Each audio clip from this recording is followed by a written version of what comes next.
সুপ্রভাত সবাইকে। কেমন আছো তোমরা সবাই? আশা করছো অনেক ভালো আছো। আমি অনেক ভালো আছি। তো মর্নিংটা স্টার্ট করলাম আমাদের উঠোন দিয়ে, এই যে সমস্ত গাছপালা দিয়ে সবুজ দেখে।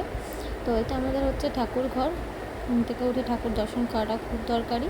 আমার সাথে তোমাদেরও করিয়ে দিলাম। তো এখানে বসিয়ে দিয়েছি চা।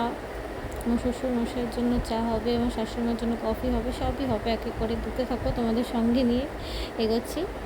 তো ওদিকে হচ্ছে দুধ চা আর এখানে বসাচ্ছি কফি।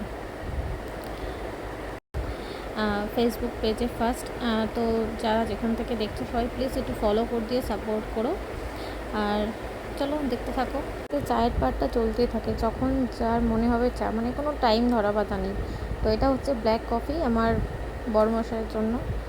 তো ওনাকে ব্ল্যাক কফিটা দিয়ে দেন যা কাজ আছে সেগুলো আমাকে কমপ্লিট করতে হবে। তোমরা ব্লগটা দেখতে থাকো। ছোট্ট মিনি ব্লগ হচ্ছে এটা, এমন কিছু বড় ব্লগ হবে না।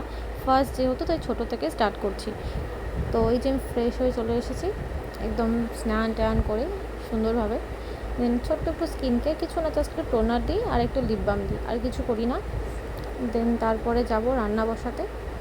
তো একটু কেটে কুটে দিই, এইটুকুই।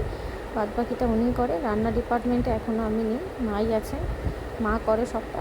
টুকটাক যদি টিফিনের কিছু হয় সকাল সন্ধ্যে, সেগুলো আমি আছি। বাট আদার্স মেন যেটা হচ্ছে রান্না, সেটা আমার শাশুড়ি মাই করে থাকে। তো চলো দেখি কী হয় রান্না আজকে। ভাত তো আমি বসিয়ে দিয়েছি, আর এখানে বানাবো এখন প্যানকেক আমার মেয়ের জন্য স্পেশালি। ওকে একটু ডিফারেন্ট এখন আমি স্ন্যাক্স দেওয়ার চেষ্টা করছি, কারণ একই রকম খেতে খেতে সবারই তো মুখে একটু অরুচি হয়ে যায় না। তো ওই জন্য সেই চেষ্টাই করছি কিছু ডিফারেন্ট বানানোর। আর এটার সাথে সাথে আমাদেরও ছোটোখাটো টিফিন হয়ে যাবে। আমি পোক্ত নই, চেষ্টা করছি, সবে শুরু করলাম। তোমাদের সবাই সাপোর্টটা খুব দরকার। সবাই খুব ভালোভাবে সাপোর্ট করো আমাকে, সঙ্গে থেকো। কোনো ভুল হলে অবশ্যই। তো আজকে লাঞ্চের মেনুটা তোমাদের দেখিয়ে দিই। ডাল, আলু সিদ্ধ, ভেন্ডি ভাজা। এখন বিকেল 5:40 বাজে। আমরা সবাই ঘুম থেকে উঠে পড়েছি। এখানে আমার মেয়েও খেলা শুরু করে দিয়েছে।